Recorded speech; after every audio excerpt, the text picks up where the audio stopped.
কড়া গরম হয়েছে, কড়ার মধ্যে তেল দিয়ে দেবো, শুকনো লঙ্কা ফোড়ন করবো, তেজপাতা ফোড়নে দেবো, টমেটো কুচি দিয়ে দেবো,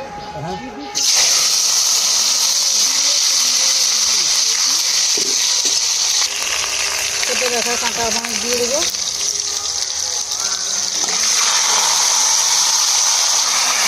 লবণ দিয়ে দেবো, পরিমাণ মতন হলুদ দেবো, কেটে রাখা লঙ্কা দিয়ে দেবো,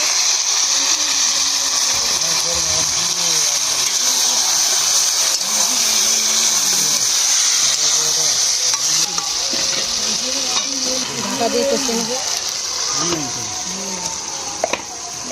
কাঁটা মাছটা কষানো হয়েছে নাকি দেখে নেব।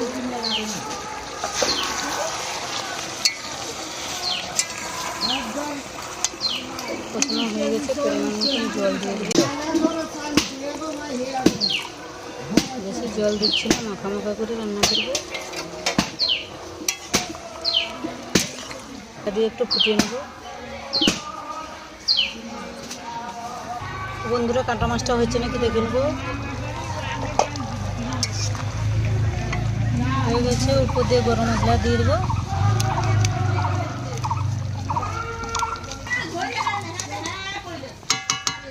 এবার ঢেলে নেব।